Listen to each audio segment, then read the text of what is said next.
Conclusion پڑھ لوں گا. مجھے جو کتاب پڑھ کے آئیڈیا ہوا ہے یہ کتاب نہیں ہے. یہ دراصل ترقی کی سپر مارکیٹ ہے جو کاغذ پہ رکھ دی گئی ہے. اس کے اندر شیلف ہیں اور اس کے اندر ماڈل ہیں. جو بھی اس ملک کو کی کایا کلپ کرنا چاہتا ہے وہ اس میں سے اپنی مرضی کا ماڈل اٹھائے, زمینی حقائق کے مطابق اس میں تھوڑی بہت جو تبدیلی کرنی ہے کرے اور اپلائی کرے, اور سارا وقت یہ نہ کہتا رہے گھبرانا نہیں ہے.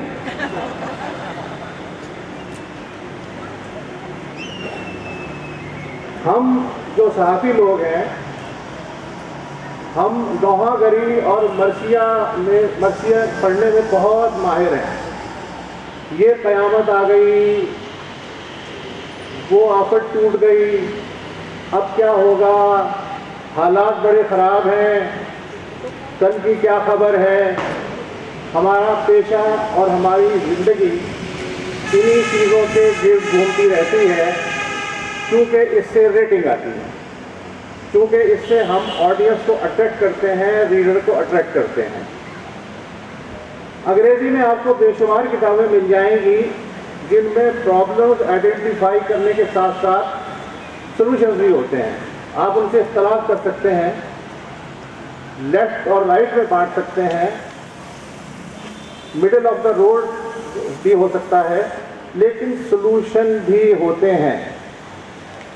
اردو میں جو کسی زمانے میں کچھ کتابیں لکھی جاتی تھیں ان میں اس کا خیال رکھا جاتا تھا, لیکن پچھلے 30-40 برس میں جو سنجیدہ اردو لٹریچر آیا ہے نان فکشن, اس میں سب باتیں ہوں گی. اردو میں اتنے ادق موضوع کا احاطہ اتنے زود ہضم طریقے سے کیسے ہو سکتا ہے؟ پہلی حیرت یہ ہوتی ہے. دوسری جو خوشگوار چیز ہے اس میں کہ معیشت کے نام سے لگتا ہے کوئی بہت ہی خشک قسم کی صورتحال ہوگی جو کہ دانشوروں کے کام کی ہوگی, ماہرین کے کام کی ہوگی. عام آدمی کے لیے اس میں کیا ہوگا, اعداد و شمار کا گورکھ دھندا ہے. لیکن اس مجبوری کو دیکھتے ہوئے اور اسے زود ہضم بنانے کے لیے اور اسے دلچسپ بنانے کے لیے اور اس کی ریلیونس ڈیولپ کرنے کے لیے ہماری اپنی ہی جو تاریخ ہے اس کے حوالے دیے گئے ہیں. بالخصوص جو مغل پیریڈ ہے اس کے حوالے سے انہوں نے اپنا تھیسس ڈیولپ کرنے کی کوشش کی ہے. موجودہ جو معاشی تصویر ہے وہ صرف یہ نہیں لکھ دیا کہ جی فلاں علاقہ بہت پسماندہ ہے یا فلاں شعبہ جو ہے اتنا پیچھے ہے, باقاعدہ ثابت کرنے کی کوشش کی ہے کہ اصل تصویر یہ ہے, اب آگے بتائیے کہ کرنا کیا ہے. تو یہ میرا امپریشن ہے. لیکن اس کتاب میں اور بھی بہت کچھ ہے جو میں سمجھنا چاہوں گا, اور اس سے پہلے کہ باقی مقررین کو میں زحمت دوں, میں کتاب کے جو مصنف ہیں ان سے کہوں گا کہ وہ اس کتاب کے بارے میں ان کی جو اپنی رائے ہے وہ کچھ دیر کے لیے تشریف لائیں اور ہمیں آگاہ کریں. مقصد یہ تھا کہ پاکستان میں معاشی ترقی اور غربت کے خاتمے کے بارے میں ہماری سوچ اور اہداف بالکل واضح ہیں. اس کتاب میں وہ پاکستان کا مطلب محض امیروں کا پاکستان اور غریبوں کا پاکستان نہیں ہے, کیونکہ اس تقریب سے ترقی کے لیے واضح راستے نہیں نکلتے. اس کے برعکس سوال یہ پوچھا گیا ہے کہ پاکستان کے 3.25 کروڑ گھرانوں میں سے کتنے گھرانے بقیہ 80-85% کی صورت وہی محسوس ہوتی ہے جو مغل دور میں قلعے کے باہر رہنے والوں کی ہوتی تھی. وہاں بھی اپنی اگلی نسل کے حالات بہتر کرنے کے چند وہ طریقے تھے جن سے شاید آپ اور ہم واقف ہیں. وراثت, کسی بااثر شخصیت سے تعلقات, کسی قسم کی تعلیم اور سرکاری نوکری یا فوج میں نوکری. روپے کی قدر میں حالیہ کمی سے پہلے 80% پاکستانی گھرانے تقریباً 45,000 روپے ماہانہ سے کم خرچ پر زندگی گزار رہے تھے، یعنی کوئی $2 فی کس روزانہ سے کم۔ اب آپ خود اندازہ کر لیجئے کہ یہ گھرانے اپنی اگلی نسل کو بہتر زندگی دینے کے لیے میں کتنے کامیاب ہو سکتے ہیں۔ پاکستان میں خوشحالی کے اس قلعے سے باہر کے منظرنامے کو دیکھیے تو آپ کو بھوک بھی زیادہ نظر آئے گی، خواتین میں بچوں کی پیدائش کی شرح بھی زیادہ نظر آئے گی، کنبے نسبتاً بڑے نظر آئیں گے، قلعے کے باہر کی آبادی میں اضافہ بھی زیادہ تیزی سے ہو رہا ہے اور نوجوان کم اجرت والے کاموں میں جتے جا رہے ہیں۔ قلعے کے باہر کے پاکستانی بچوں کو جہاں اسکول مہیا ہیں بھی، وہاں آپ کو 8ویں جماعت کے کچھ طلباء دوسری جماعت کے حساب اور املا کرتے ہوئے الجھتے ہوئے پائے جائیں گے۔ بچوں کو حفاظتی ٹیکے لگنے کی شرح بھی خاصی کم ملے گی، مریضوں خصوصاً حاملہ ماؤں کی صحت کے لیے سہولیات محدود ہیں۔ کچھ معاملات میں قلعے کے اندر اور قلعے کے باہر رہنے والوں کے بارے میں ہم یہ سوچ سکتے ہیں کہ وہ دو مختلف ادوار میں رہ رہے ہیں، یہاں تک کہ ان میں بیماریاں بھی مختلف ہوتی ہیں۔ آپ غور کیجیے گا، کتاب میں تفصیل دی گئی ہے۔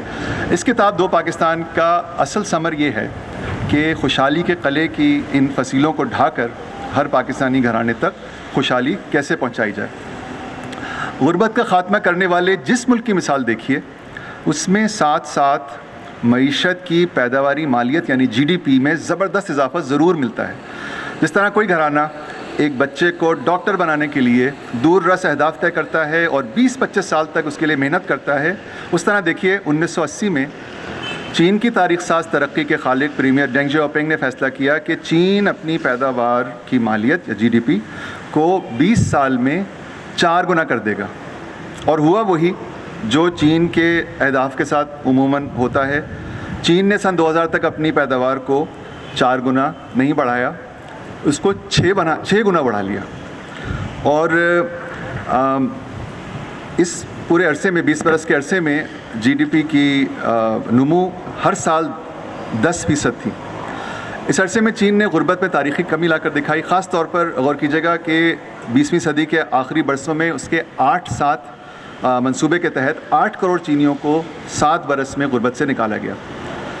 اسی طرح 1991 میں ملیشیا کی وزیر اعظم مہاتیر محمد نے اپنے ویژن 2020 منصوبے کے تحت ملیشیا کے 1990 کے GDP کو 30 برس میں 8 گنا کر دینے کا فیصلہ کیا۔ اس عرصے میں ملیشیا کی معیشت میں انقلابی ترقی ہوئی اور غربت میں بھی بے پناہ کمی آئی ہے۔ اس کتاب دو پاکستان میں 2017 سے 2047 تک کے 30 سالہ عرصے میں پیداوار کی مالیت یعنی GDP میں 8 گنا اضافے کا ہدف تجویز کیا گیا ہے۔ اس کا مطلب ہے ہر برس پیداوار کی مالیت میں کم از کم 7% اضافہ۔ پہلے چند اوور میں ہمارا اوسط کم ہے، لیکن کوئی بات نہیں۔ اس ہدف کے ساتھ کوئی $300 ارب مالیت کی پیداوار والی معیشت 2047 تک $2,500 ارب کے لگ بھگ مالیت کی پیداوار کر سکتی ہے۔ ذرا چشم تصور سے دیکھیے کہ اضافی دولت سے پاکستان اور پاکستانیوں کی کیا صورت ہو سکتی ہے۔ یہ ایک امید افزا افق ہے۔ بس 2047 میں آبادی کی پیش گوئی کو بھی ذہن میں رکھیے تو پاکستان کا فی کس GDP کوئی $1,500 کی سطح سے 2047 میں $7,500 فی کس تک ہی پہنچ سکے گا، یعنی چند برس پہلے کے چین کے برابر۔ معیشت کی ترقی کے اس ہدف کے ساتھ غربت کے خاتمے کا بھی ہدف طے کرنا نہایت ضروری ہے۔ 2047 تک ہم ہر پاکستانی گھرانے کو $2 فی کس روزانہ سے زیادہ خرچے پر اگر لے جائیں تو شاید ہم اپنے آپ کو اس مشن میں کامیاب سمجھیں، لیکن اس روشن مستقبل کی راہ میں کئی رکاوٹیں ہیں اور یہی خوشحالی کے قلعے کی فصیلیں ہیں۔ میں عرض کرتا ہوں 21ویں صدی علم کی صدی ہے اور اس میں دیرپا معاشی ترقی کے لیے 2 بنیادی عوامل درکار ہیں۔ ایک علم و ہنر سے لیس افرادی قوت اور دوسرا جدید پیداواری نظام۔ میں دونوں پہ کچھ گزارشات پیش کرتا ہوں۔ پہلے افرادی قوت کے سلسلے میں پاکستان کی آبادی کو دیکھیے۔ پچھلی مردم شماری نے بتایا کہ پاکستان کی آبادی دنیا کی 6ٹھی سب سے بڑی آبادی ہے۔ ہماری آبادی میں نوجوانوں کی تعداد زیادہ ہونے کا مطلب یہ ہے کہ کمانے کی عمروں والے لوگ ہمارے شہری دیگر لوگوں سے زیادہ تعداد میں ہیں۔ اور یہ کمانے کی عمروں والے لوگ ہی تو ہیں جو گھر میں خوشحالی لے کر آتے ہیں۔ بات یہ ہے کہ اس صدی کے نصف تک پاکستان آبادیاتی سوغات یا ڈیموگرافک ڈویڈنڈ کے دور سے گزر رہا ہے، جو ہر گھرانے تک خوشحالی پہنچانے کا ایک نادر موقع ہوتا ہے کسی بھی ملک کی زندگی میں۔ اس لیے کمانے والوں کی تعداد پر توجہ رکھیے گا۔ ہماری کوئی 6.5 کروڑ کی افرادی قوت جرمنی سے 1.5 گنا اور برطانیہ ترکی سے دگنی ہے۔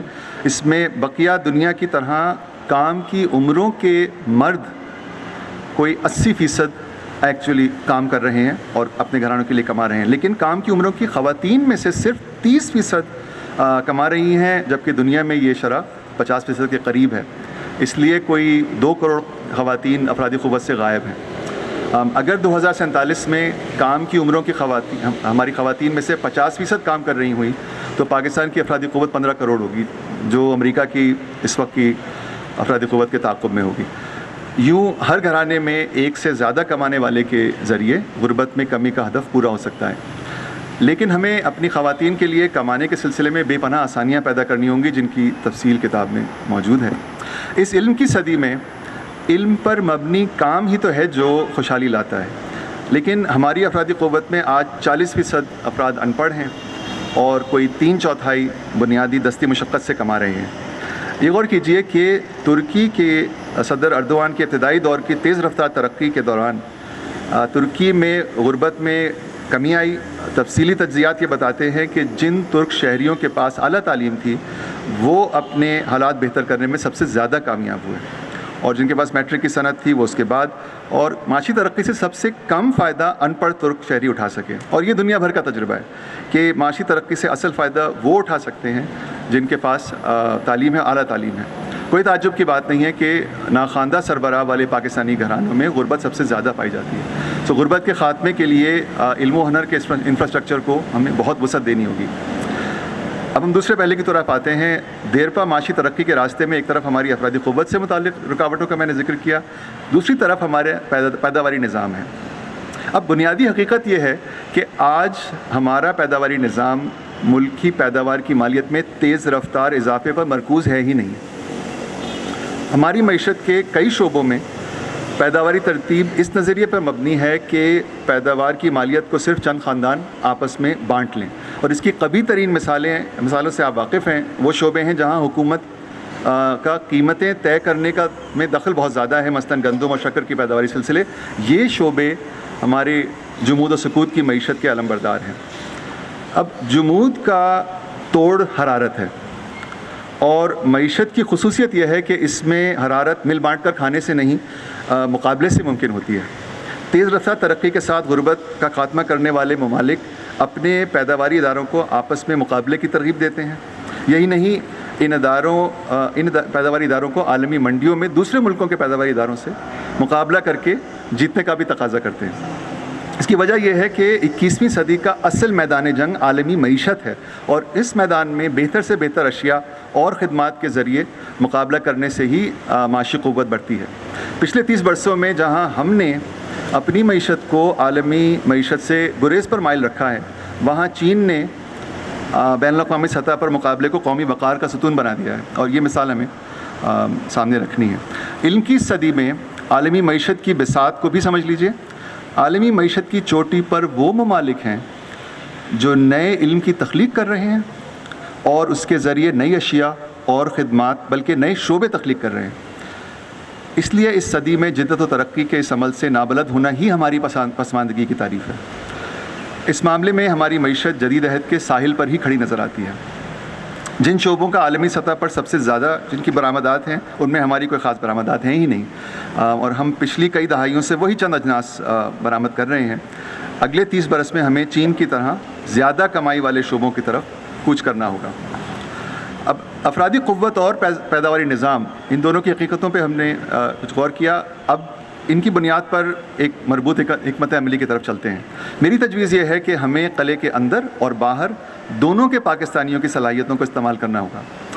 آج ہمارے پاس قلعے کے اندر کے پاکستانیوں کی تعلیم اور جدید صلاحیتیں ہیں، اور قلعے کے باہر کے پاکستانیوں کی تعداد ہے، اور اس کو ہمیں اپنی قوت سمجھنا چاہیے۔ ایک طرف جدید شعبوں کو فروغ دینا ہوگا اور دوسری طرف کم ہنر یا بے ہنر پاکستانیوں کے لیے تیز تر صنعتی ترقی، صنعتی پھیلاؤ یا انڈسٹریلائزیشن کو عمل میں لانا ہوگا۔ یہاں وہ صنعتیں ہمارے کام کی ہیں جن کو چین نے 30 برس پہلے یہ سفر شروع کرتے وقت بے پناہ فروغ دیا تھا، اور اب اس کی معیشت ان شعبوں سے ترقی کر کے آگے جا رہی ہے۔ چین کی معیشت مثال کے طور پر کھلونے، الیکٹرانک مصنوعات کی اسمبلنگ، ملبوسات کی سلائی، زراعت پر مبنی صنعتیں، زراعت اور تعمیرات میں استعمال ہونے والی مشینری وغیرہ۔ اس طرح صنعت میں بنیادی نوکریاں بڑے پیمانے پر پیدا ہوں گی تو ہی کم ہنر اور بے ہنر پاکستانیوں کی دیگر ملکوں کی طرح زراعت سے صنعت کی طرف منتقلی ممکن ہوگی، اور یہ خوشحالی میں اضافے کا ایک اہم ترین قدم ہے جس سطح پہ ہماری معیشت ہے اس کے لیے۔ پھیلاؤ کے ذریعے آج کے عام پاکستانیوں کو روزگار مہیا کیا جا سکتا ہے، لیکن غربت کے خاتمے کے لیے ہمیں محض روزگار مہیا نہیں کرنا، ہمیں معقول روزگار دینا پڑے گا۔ معقول روزگار وہ ہے جس سے عزت نفس پر حرف نہ آتا ہو، جائز اجرت ملتی ہو، بڑے پیمانے کے پیداواری اداروں میں یونین بنانے کی اجازت ہو وغیرہ۔ اس کے پیچھے تحقیقی مواد ہے جو آپ کتاب میں ملاحظہ کیجیے گا۔ ان میں سے کئی اجزاء کے لیے کاروباری اداروں کے ساتھ حکومت کو بھی کام کرنا ہوگا، جس کی ٹھوس تجاویز کتاب میں دی گئی ہیں۔ تمام پاکستانی گھرانوں کی اگلی نسل کے حالات آج سے بہتر کرنے کے لیے ہمیں یہ عہد کرنا ہوگا کہ 2047 میں کوئی پاکستانی کم ہنر یا بے ہنر نہ رہ جائے، کیونکہ اس دور میں ایسے لوگوں کا مقدر صرف اور صرف غلامی ہوگا۔ کوشش یہی ہونی چاہیے کہ 2047 میں تمام پاکستانی گھرانے اپنی اگلی نسل کے بارے میں مطمئن ہوں، اور دستی مشقت سے کمانے والے پاکستانی بھی نہایت ہنر یافتہ ہوں۔ بس یہ یاد رکھیے گا کہ ملکی پیداوار کی مالیت بڑھانے کے بھی آداب ہوتے ہیں۔ اگر ہمیں صنعتی پھیلاؤ کے ذریعے اپنے لوگوں کو معقول روزگار دینا ہے تو جس قدر ہو سکے ہمیں پاکستان کی آب و ہوا، پاکستان کی مٹی، ہریالی اور چرند پرند کو بھی محفوظ رکھنا ہوگا۔ 20ویں صدی میں امریکہ میں صنعتی ترقی میں آگ کے دریا دیکھنے کو ملے لٹرلی۔ اس صدی میں چین کے شہروں میں ہوا کی آلودگی کے باعث معاشی سرگرمیاں بند بھی کرنی پڑیں۔ ہمارے لیے معاشی ترقی کے منفی اثرات نئے نہیں ہیں جن کا میں نے کچھ احاطہ کیا ہے کتاب میں، لیکن آج وسیع پیمانے پر ترقی کے ساتھ پانی، مٹی، ہوا اور جانداروں کے تحفظ کے بہت سے جدید طریقے موجود ہیں۔ ہمیں معاشی پیداوار میں زبردست اضافے کے ساتھ اس تحفظ کو مد نظر رکھنا ہوگا۔ اس کتاب دو پاکستان میں 2047 کے لیے وضع کیے گئے اہداف حاصل کرنے کی خاطر 2020 سے 2030 تک کی یہ دہائی سب سے اہم ہوگی۔ 2030 تک ہر پاکستانی بچے کے لیے معیاری اسکول اور مناسب اساتذہ کا انتظام ضروری ہے۔ اس کے ساتھ 2030 تک مستحکم مالی بنیاد والا نظام تحفظ صحت قائم کرنا ہے۔ 2030 تک بھوک اور جبری مشقت کا خاتمہ بھی ہم پر لازم ہے۔ مغل دور میں غریبوں کے لیے سرکاری امداد کے لیے تلا دان کی رسم ہوتی تھی، محل میں لنگر بھی تھے، لیکن یہ طریقے حکمرانوں کے لیے غریبوں کی دعائیں حاصل کرنے سے زیادہ تعلق رکھتے تھے۔ ہر گھرانے تک خوشحالی حاصل کرنے سے ان کا تعلق نہیں تھا۔ ہمیں یہ یاد رکھنا چاہیے کہ آج پاکستان میں غربت ہم سے چھپی ہوئی نہیں ہے۔ ہر گھرانے کی غربت کی سطح کے اعداد و شمار موجود ہیں، اور ہر گھرانے تک مالی وسائل پہنچانے کے لیے بھی مالی انفراسٹرکچر موجود ہے۔ نہیں ہے تو ہر گھرانے تک تعلیم، ہنر اور طبی سہولیات پہنچانے کا نظام۔ اس ضمن میں آج ہر پاکستانی گھرانے تک خوشحالی پہنچانے کے لیے جس سطح کے مالی تقاضے ہیں ان کے لیے موزوں وسائل پیدا کرنا سب سے بڑا چیلنج ہے۔ مالی وسائل پیدا کرنا سب سے بڑا چیلنج ہے۔ اس سلسلے میں میں کچھ سفارشات پیش خدمت کرتا ہوں۔ مشرقی ایشیا کے ممالک نے اپنے اسکول نظام تعمیر کرتے وقت کئی دہائیوں قبل اقوام متحدہ کی تجویز کے مطابق تعلیم پر اپنے جی ڈی پی کے 4% نہیں 6-7 بلکہ ملیشیا نے 8% تک تعلیم پر خرچ کیا۔ ان ممالک نے اس دور میں اپنے تعلیمی بجٹ میں اسے پرائمری تعلیم پر ہماری طرح 40% نہیں بلکہ 70-75% بھی خرچ کیا، اور اسکول نظام کو ایک مستحکم بنیاد دی جس سے وہ آج بھی فائدہ اٹھا رہے ہیں۔ پھر امریکہ کی طرح اعلیٰ تعلیم کے لیے قرضوں کے نظام کے ذریعے بینکوں کا پیسہ تعلیم کے شعبے میں داخل ہو سکتا ہے، جس سے تعلیمی نظام کو بہت بڑی مالی اعانت مل سکتی ہے۔ غربت کے نجات کے لیے معقول روزگار اور معیاری تعلیم کے ساتھ ایک اور عنصر ہے جو نہایت اہم ہے۔ 2001 میں جب چین 2 دہائیوں تک اپنے شہریوں کو غربت سے نکالنے کے ریکارڈ قائم کر چکا تو اس کو اندازہ ہوا کہ ایک چیز ایسی ہے جس کے باعث یہی شہری پھر غربت میں پھسل کر واپس جا رہے ہیں، اور یہ تھی بیماری کے علاج پر اپنی جیب سے خرچ۔ دنیا بھر کا تجربہ کہتا ہے کہ اگر ملک میں علاج پر خرچ ہونے والی تمام تر رقم میں سے صرف 15 سے 20% رقم شہری اپنی جیب سے خرچ کریں تو شہریوں کا اس وجہ سے غربت میں ڈوب جانے کا خطرہ نہایت کم ہو جاتا ہے۔ ایک تخمینے کے مطابق پاکستان میں علاج پر ہونے والے تمام خرچ میں سے شہری اپنی جیب سے 15-20% نہیں 55 یا 60% خرچ کر رہے ہیں، اور ابھی ہمیں ڈاکٹروں، نرسوں اور طبی خدمت گاہوں میں کی تعداد میں بے پناہ اضافہ کرنا باقی ہے۔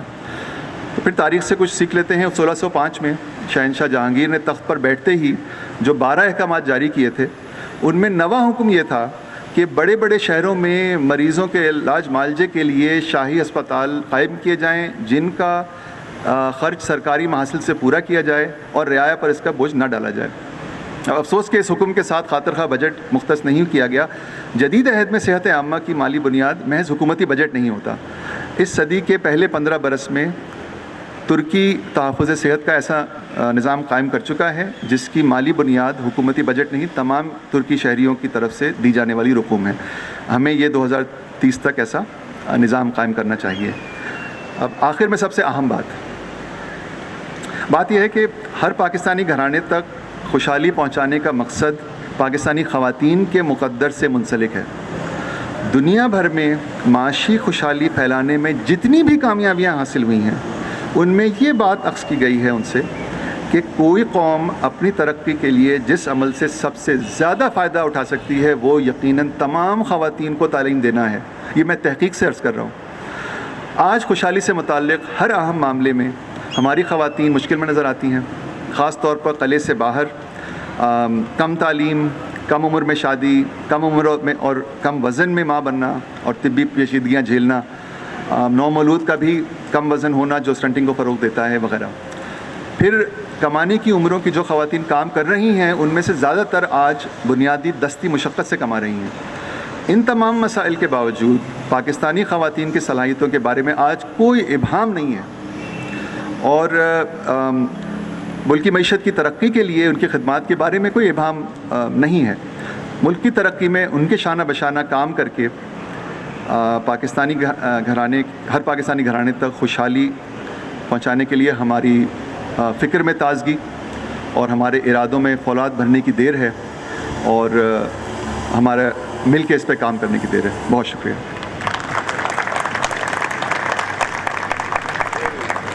یہ لفظ، یہ اصطلاح حاصل کی ہے قلعے کی فصیل مغل دور کی معاشی سرحد تھی۔ ایک طرف تو قلعے کے اندر کی خوش قسمت آبادی تھی اور دوسری طرف ملک کی 90 سے 95% آبادی دیہی علاقوں میں رہتی تھی۔ جو قسمت سے فصیل کے اندر پیدا ہو گیا، حکومت کی نوکری خصوصاً فوج میں بھرتی ہی قلعے کے اندر پہنچنے کا طریقہ تھی۔ اس راستے قلعے کے اندر پہنچنے پر بھی کسی خوش قسمت گھرانے کی اگلی نسل کے حالات کا آج کی نسل سے بہتر طے شدہ نہیں تھا، لیکن غربت کا خاتمہ اور ہر شہری کی اگلی نسل کے حالات سنوارنا مغل معاشرے کی ترجیحات میں شامل تھا ہی نہیں۔ حقیقت یہ ہے کہ یہ عزائم جدید دور میں ہی صحیح معنوں میں پورے ہو سکتے ہیں۔ کیا وجہ ہے کہ ہمارے ملک میں غربت کے خاتمے کا اب تک انتظار ہے؟ وجہ کا تعلق ہمارے معاشرے اور معیشت کی ساخت سے ہے جو مغل معاشرے کی ساخت سے مشابہ نظر آتی ہے۔ اگلی نسل تک اپنے گھرانے کے حالات بہتر کرنے کے نقطہ نظر سے دیکھیے تو دو پاکستان ہیں، ایک قلعے کے اندر کا پاکستان، ایک قلعے کے باہر کا پاکستان۔ یہ اس کا پس منظر ہے قلعے کا جو انہوں نے لفظ استعمال کیا۔ اب میں زحمت دیتا ہوں، سرکردہ ماہر معیشت ہیں حارث گزدر صاحب، غربت سے متعلق موضوعات پہ کوئی 30 برس سے تحقیقی کام کر رہے ہیں، اور وہ بھی بین الاقوامی سٹینڈرڈ کا ہے اور وہاں بین الاقوامی سطح پہ سراہا بھی جاتا ہے، اور وہ غربت میں کمی کے سلسلے میں حکومت پاکستان اور حکومت سندھ کے مشیر بھی رہے ہیں۔ حارث گزدر صاحب۔ 4 چیزیں نظر آتی ہیں، بہت ساری چیزیں نظر آتی ہیں. 4 بہت اہم چیزیں ہیں جو کہ میں سمجھتا ہوں کہ میں سب سے پہلے ان کا ذکر کروں گا، اور اس کے بعد کچھ کتاب کے اندر جو مواد ہے اس کے بارے میں بات کروں گا. لیکن کتاب کے پیچھے جو سوچ ہے یا خیالات ہیں یا احساسات ہیں، 4 چیزیں وہ ہیں کہ ایک تو یہ کہ اس کتاب کی ضرورت ہے. اگر ہم پوچھیں کہ یہ کتاب کیوں لکھی گئی تو میرے خیال میں ایک بہت آسان سا جواب ہے کہ اس کی ضرورت ہے. میں تھوڑا سا زیادہ تفصیل میں جاؤں گا کہ اس کی ضرورت ظاہر ہے کہ ہر کتاب کی ضرورت ہے، اس کتاب کی کیوں بہت زیادہ ضرورت ہے. دوسری چیز جو نظر آتی ہے وہ یہ کہ اس کتاب کے اندر بہت زیادہ محنت ہے. یہ کتاب جو ہے وہ صرف محنت کا اندازہ جو ہے وہ اس کتاب کے سائز سے آپ کو نہیں ہوگا. اس کے اندر جتنا کام کیا گیا ہے، جتنی تحقیق کی گئی ہے، جس طرح سے اس کو منظوم کیا گیا ہے، اس میں بے انتہا محنت ہے. تیسری چیز جو اس کتاب کو اگر آپ غور سے پڑھیں گے اور پھر اگر تھوڑا سا دیکھیں گے کہ اس کے مصنف ہیں ان کے بارے میں، تو اس میں محبت ہے. اتنی محنت اور اتنی لگن، اور اس کے اندر جتنا زیادہ انہوں نے میرے خیال میں خون پسینہ ڈالا ہے، وہ اسی وقت ممکن ہے کہ اس میں اندر بہت سارا محبت نچوڑ کے ڈالی گئی ہے. محبت کس سے ہے اس کا اندازہ آپ کو ہو جائے گا کتاب پڑھ کے. لیکن یہ کہ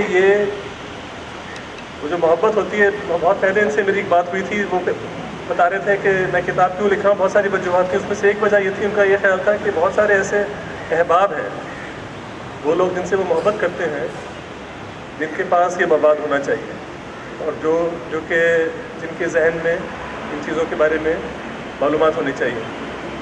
تو اس میں بہت سارے محبت کے پہلو ہیں، اور وہ آپ کو اندازہ ہو جائے گا کتاب پڑھ کے اور ان کی شخصیت کو جان کر. اور چوتھی چیز جو ہے وہ ہمت ہے. ہمت، ایک ایسا کام کرنا جو کہ عام طور پہ نہیں کرتے لوگ، کہ اتنی اہم کتاب اس کو بھی اردو میں لکھنا اور اس کے ساتھ چلنا. میرے خیال میں کئی سالوں کی یہ محنت ہے. تو کوئی بھی نیا کام کرتے ہیں تو اس میں بڑی ہمت کی ضرورت ہے. تو اس میں ہمت آپ کو نظر آتی ہے، اور میں سمجھتا ہوں کہ ان چیزوں کو سمجھنا بہت ضروری ہے. اس سے آپ کتاب کو زیادہ بہتر سمجھ سکیں گے. تو کاظم نے بہت سارے لوگوں کے لیے راستہ کھولا ہے کہ یہ کام ہونی چاہیے. آج کل ہم سب جو ہے وہ بہت غور سے دیکھ رہے ہیں ساری دنیا کے حالات کو. امریکہ میں جو حالات ہمارے سامنے آئے ہیں وہ ہمیں ایک طرح سے چونکا دیتے ہیں.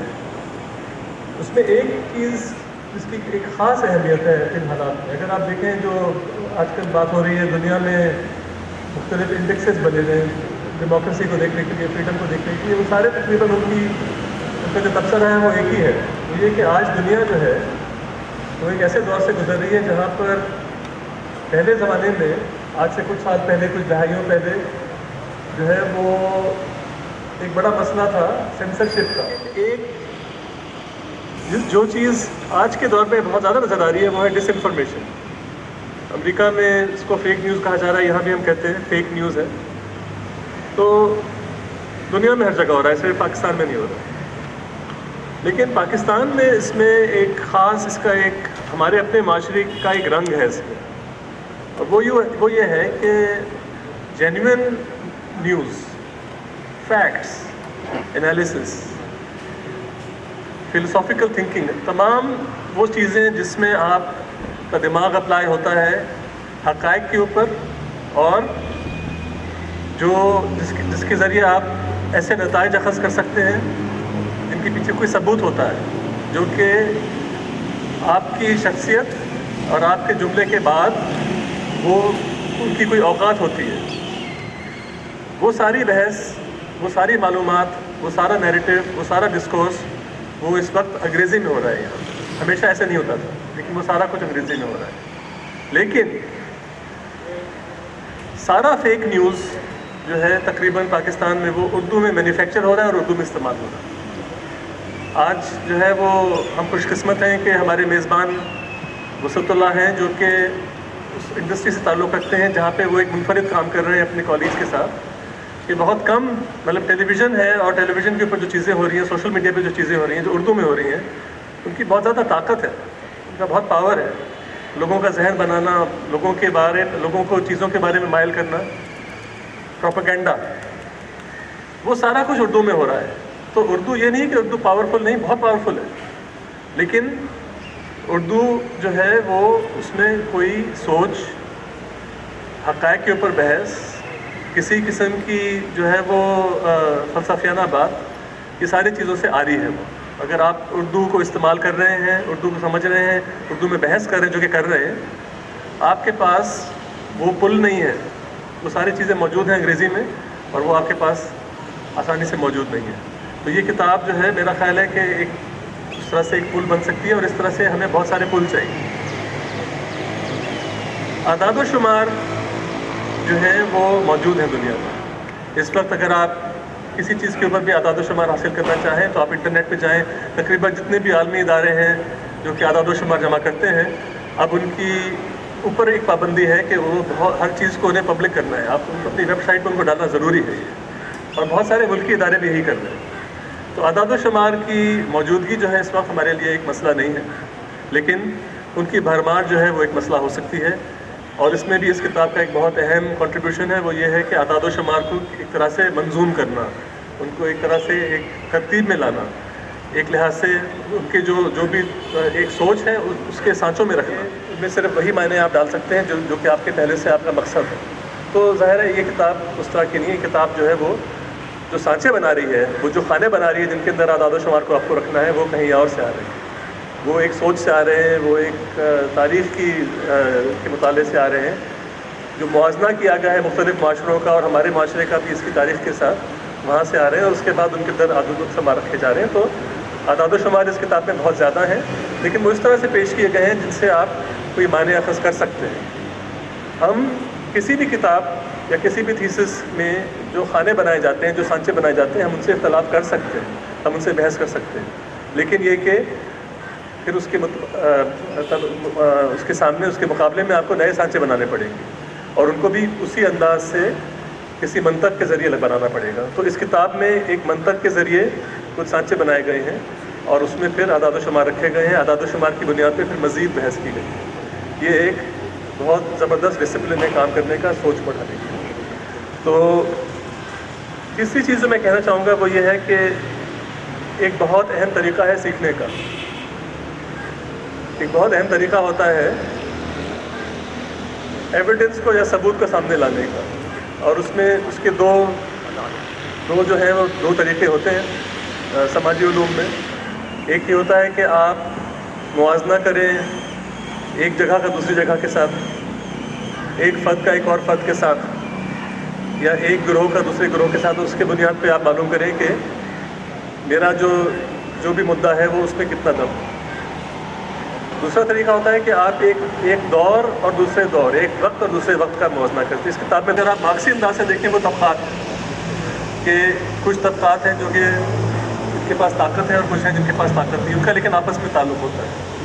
وہ لوگ جو کہ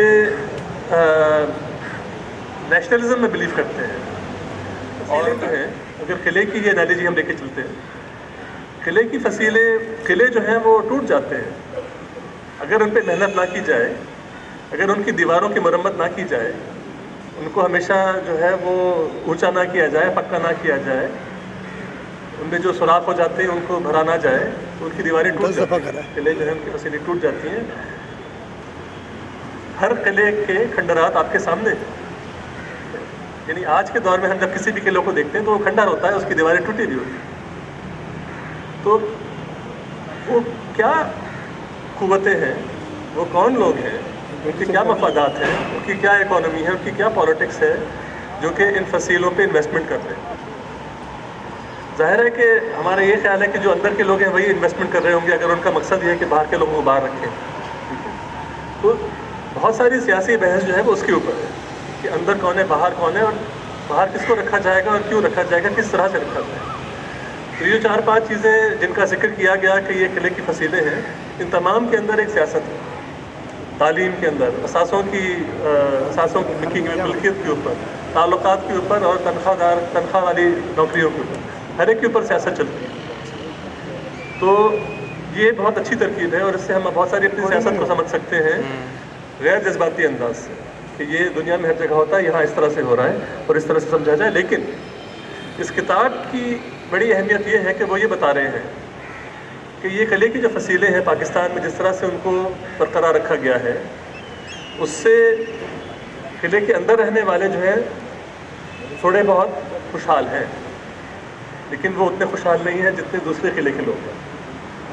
جب آپ بتا رہے ہیں کہ پچھلے 20 سالوں میں چین نے اپنی GDP کو 6 گنا بڑھا دیا, تو اس سے جو فائدہ ہوا وہ صرف قلعے کے باہر رہنے والوں کو نہیں ہوا, اس میں بہت زیادہ جو ہے وہ آپ نے جیک ما کا ذکر کیا ہے جو کہہ رہے ہیں چین کا امیر ترین شخص تھا اس وقت تک جب تک چین کی حکومت نے فیصلہ کیا, کمیونسٹ پارٹی نے کہ اس کو 2nd نمبر پہ لے جایا جائے, تو اب وہ 2nd نمبر پہ آ چکا ہے.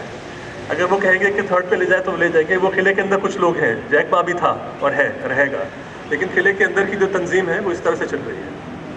تو نہ صرف یہ کہ قلعے کے باہر جو لوگ تھے ان کو زیادہ اچھی خوراک ملی, ان کی صحت بہتر ہوئی, ان کے بچوں کو آگے بڑھنے کے مواقع ملے, اور ایک سیڑھیاں لگائی گئیں کہ وہ قلعے کے اندر داخل ہو سکتے ہیں, بلکہ بہت زیادہ فائدہ ہوا ان لوگوں کا جو قلعے کے اندر رہتے تھے.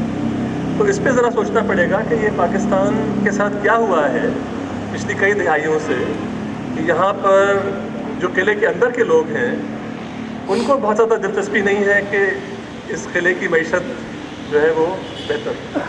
جو باہر کے لوگ ہیں ان کے پاس تو اختیار نہیں ہے.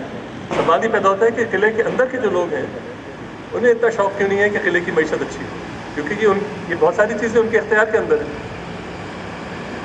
دوسری چیز جو ہے جس سے میرا اپنا جواب اس سوال کے بعد یہ ہوگا کہ ایک چیز جس کا ذکر انہوں نے ایک جگہ کیا ہے, شروع میں نہیں کیا, جہاں پہ وہ 4 اثاثوں کا ذکر کر رہے ہیں, 4 چیزوں کا ذکر کر رہے ہیں, 4 فصیلوں کا ذکر کر رہے ہیں, لیکن ایک اور چیز ہے جس کا ذکر انہوں نے بعد میں کیا ہے. اور پھر چونکہ یہ خود جو ہے بہت زیادہ محب وطن ہے اور یہ پاکستان کے باہر کام کر کے واپس آ گئے, ابھی بھی پاکستان کے باہر کام کر کے فوراً واپس آ جاتے ہیں, تو انہوں نے جو راستہ فرار ہے, وہ جو 5ویں چیز ہے, اس کو اتنی اہمیت نہیں دی جتنا میرے خیال میں ہم دے سکتے ہیں. فرار صرف قلعے کے باہر کے رہنے والوں کا راستہ نہیں ہے اوپر بڑھنے کا.